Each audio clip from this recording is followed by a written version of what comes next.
Hello. Salut. Our first question for Sami. Hi, Sami. Hi. James from Gorilla Position. Firstly, congratulations on tonight. One of the most incredible, most exhilarating main events I can remember seeing in my 35 plus years of following the product. So congratulations.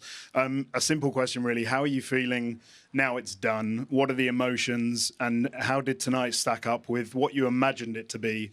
And finally, is there any one person that you would thank as it pertains to the rise of Sami Zayn in the last 9 months? That's sort of like a 3-for-1. And I actually kind of want to apologize in advance because I'm feeling very strange. So I know some of these answers are not going to be, I don't know, maybe what you'd expect. Because I feel very strange in that I feel very strangely detached, which is, I know not what people want to hear. You want to hear like, wow, I just did this and it was awesome and I'm riding high. And I normally am, but I'm just feeling very strangely detached. And I can't quite put my finger on what it is. Like on a cognitive level, I know what we just did. I think I still do have to kind of see it back and see how it played. That's kind of one thing that a big lesson I've taken out of this storyline with the Bloodline over the past 9-10 months is I'll feel good about something I've done, but I still got to see how it played, if that makes sense. I got to see how it, what were the angles? Did they get in tight? Did the emotion come through? All that kind of stuff. So I'll see how it played. So if you ask me these questions tomorrow, I might have very, very different answers for you, but I feel strange. And that might be the recurring theme here of some of these answers. And I think another part of it might be just, it was kind of an unhappy ending tonight. And I'd be lying if I said that doesn't affect me. Of course, it's unbelievable this is a dream come true. But it's like a dream come true. Oh, I almost said something super inappropriate there. I'm so glad my filter kicked in. You ever have a dream, and I won't get too specific here, but it's like it's going in a certain direction. And then you wake up right before. Right. And that's kind of what this was. It's like it was like a dream. It's a dream come true. It's surreal. It's everything you could ever want. And the storybook ending obviously has a certain ending to it. And that's not what happened tonight. And I can't act like there's not a small part of me that's like, I wish I could have given that ending to the people, to the story, to myself, to my family, to my friends, whatever, to Montreal, for sure. So like, I know what this is. We all know what this is, but some of the stuff's real, man. And I don't know. You just kind of dream of that happy ending and so close, but no cigar. So maybe that's a small part of this strange feeling that I keep coming back to. I don't know. It's also, looking out into the crowd after the 3 count, just seeing their faces, I was like, oh, this is not fun. They're hurt.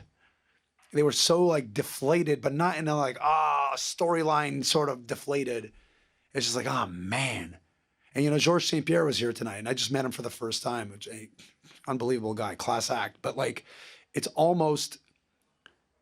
was almost kismet that he was here because I actually, Ariel Helwani's back there and I was speaking to him earlier. And like, for me, Georges St. Pierre, sorry if I'm going on a crazy tangent here, but this guy was to me the benchmark of a Montreal athlete that belonged to the city, a product of the city, that the people rallied around like no other. I still don't know if there's a comparable, to be honest with you. And he was here tonight, and in a weird way, the vibe going into this week, it had this legitimate big fight, big city, big fights in town, our guys here, and they're chanting Sami and Ole and F you Roman in the concourses before the show starts. And there's just a buzz.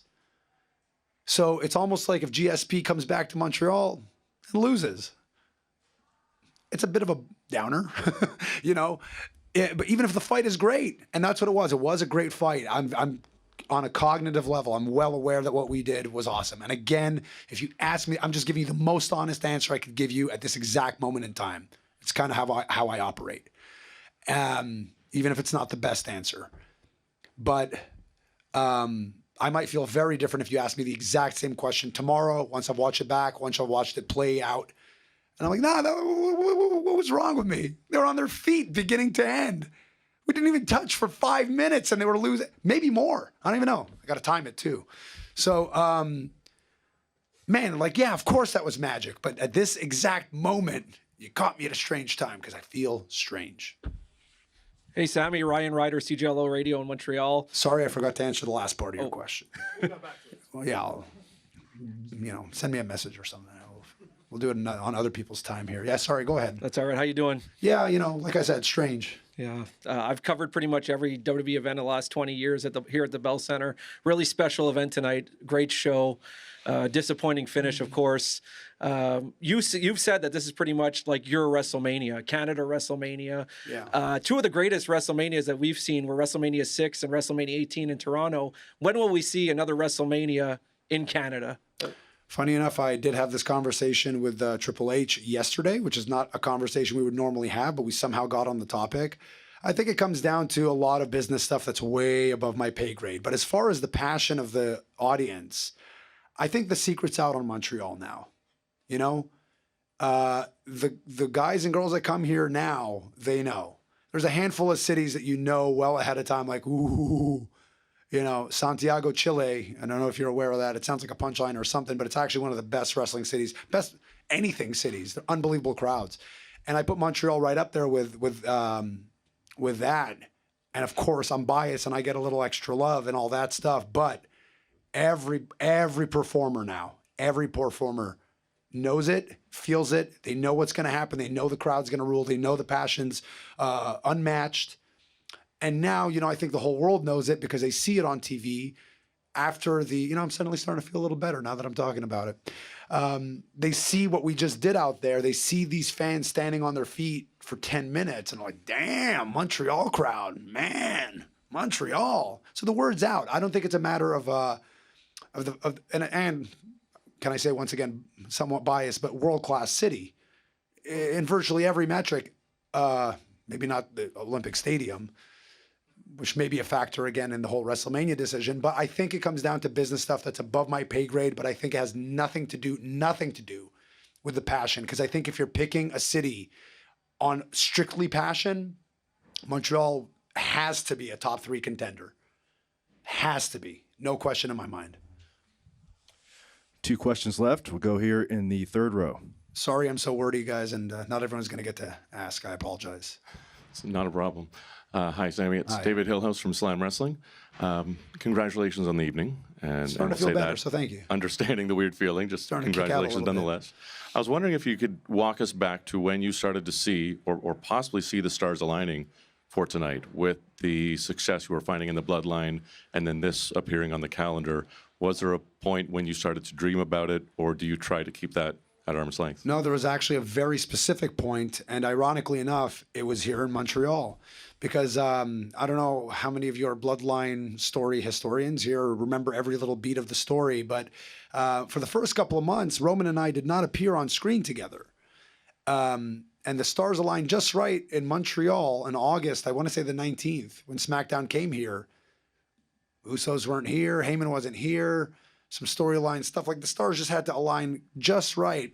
And finally, Sami Zayn gets in the locker room with Roman Reigns, and there's an immediate chemistry, and he immediately acts in a way that you don't expect him to act. He has a vested interest. He kind of gets a kick out of me. It's not what you expect. It's part of the beauty of Roman Reigns' character is he always somehow gives you something you don't quite expect. You think he's going to act one way, he acts the other. But there was an immediate on-screen chemistry, and because it was in Montreal, I think that amplified the reaction to everything. And from there, we were off to the races. In fact, there was a week or two right before that where I was almost like, man, I don't know if this Bloodline thing is going to pan out because it needs this moment to really take the story in the direction that I felt it could go. And Montreal was definitely the turning point. If you go back and watch it all, that's a very specific turning point. Last question. Hi, Sami. Joel Pearl with Fightful.com.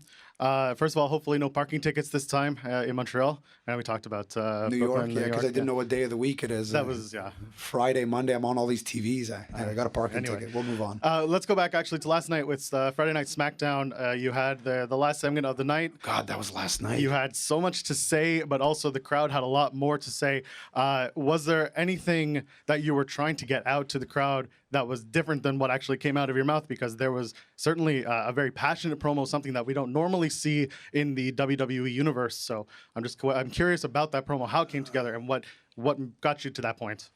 Well, look, I had a bunch of stuff I wanted to say, but then you also have to assess the situation you're in and adapt. So they were giving me a lot, and I'm not about to stop them if they're doing that, right? Because that would be a strange choice as a performer.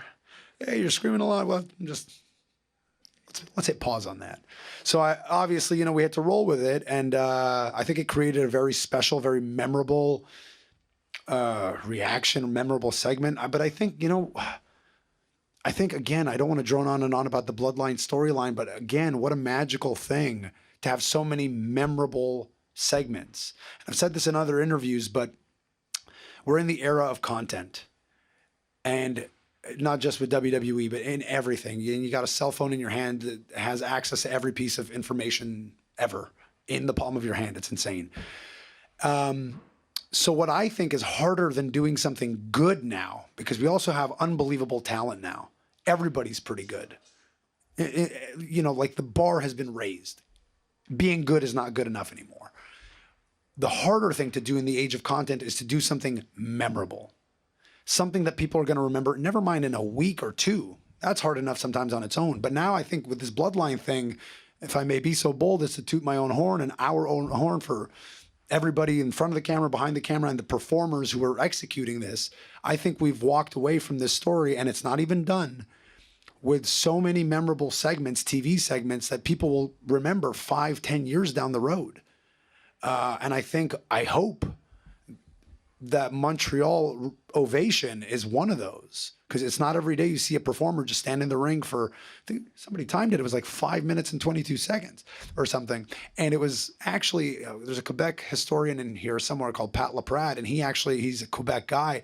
In the history of the Bell Center, it's the longest ovation in the history of this building. Uninterrupted ovation. So that's pretty special. I think people will remember that. Kind of forget your question, but yeah, it was pretty great. I had to kind of adapt on the fly. There was more I wanted to say. Part of it was things I wanted to say to the city. Part of it was things to advance the storyline. Part of it was, touching on what I did with Cody and acknowledging the self-doubt that I showed on Raw a few days prior. But when you're standing surrounded by that, it's kind of like, let's just punch them with the good stuff here and take the love that they're giving, which I very much appreciate. Thank you. Well, Sami, I think we would all say that you delivered an incredibly memorable performance. It's starting to feel pretty good, actually. Yeah, it feels all right, right? Yeah, that was good, eh? Pretty good night? Yeah. Wins, losses, they come and go, whatever. But no, in all sincerity, again, that I am aware that was special, and it's sinking in more just as I'm talking to you guys. So thank you for allowing me to be a part of that, and thank you for being here today. And sorry about the long-winded answers.